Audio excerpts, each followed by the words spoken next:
Pythagoras was a cool dude who lived in the 6th century BC on the Greek island of Samos. He's a colorful character, and one of the many things he gave us was the Theorem of Pythagoras, which means if you have a right-angled triangle, which means we got to have that puppy there, you got a right-angled triangle, then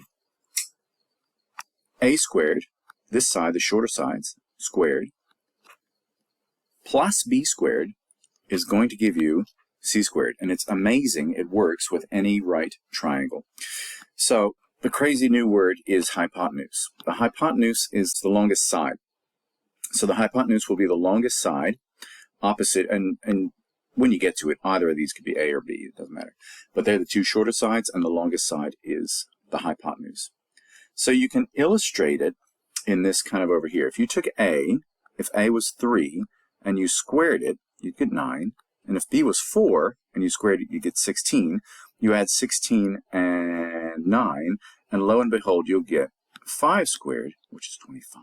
Now, this is pretty cool. Lengths can be expressed with exact values by using what are called surds.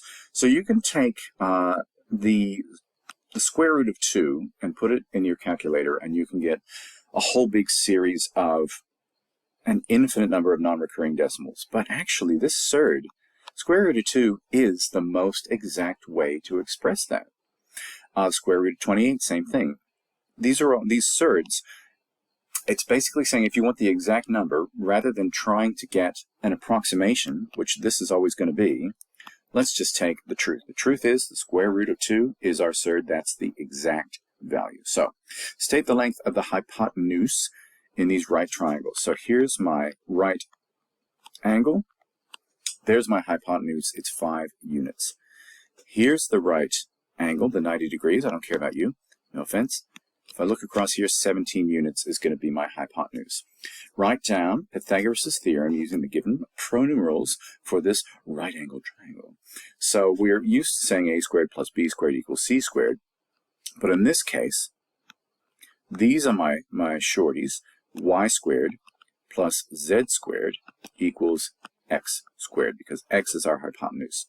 Over here, find the length of the hypotenuse in this right-angled triangle. Well, we know that the two shorter sides, doesn't matter which is which, equals c squared. So we're going to go 12 squared plus 5 squared equals c squared. 144 plus 25 equals c squared, which gives us 169 equals c squared. So the answer is going to be the square root of 169 equals c. And it so happens that I've run out of space, but I'm just going to replace it. Obviously, the square root of 169, we use our calculator, it comes out to 13. Find the length of the hypotenuse in this right-angled triangle. Correct the 2 decimal places. This is exciting. So we have short side plus short side equals hypotenuse side. Squared, all squared. 3 squared plus 1 squared, oh that's fun, equals c squared. 3 times 3 is 9. 1 times 1 is 1. So 10, we're not going to get a nice even number. So I'm going to just grab my calculator, and my calculator tells me the square root of 10 is 3.16227766602.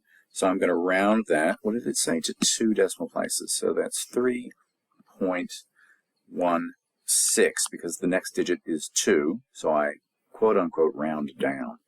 Find the length of the hypotenuse in this right-angled triangle. Correct, again, to 2 decimal places when necessary.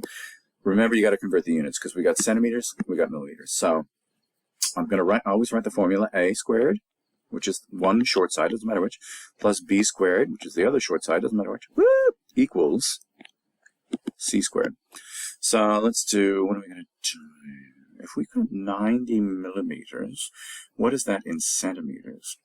I think that's 9. If I divide by 10, so I'm gonna keep to the lowest kind of whole numbers. But now, so that is 9 centimeters. 90 millimeters, yeah, that's right.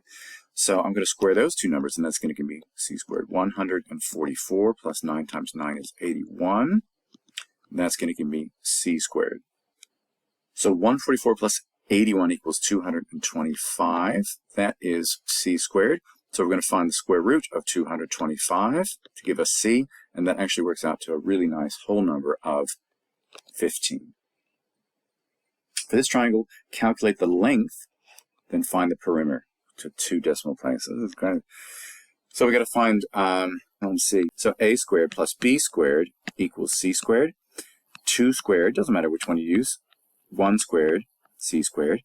4 plus 1 is c squared. So we got 5 equals c squared. Square root of 5 equals c. Square root of 5 to 2 decimal places, we've got 2.236.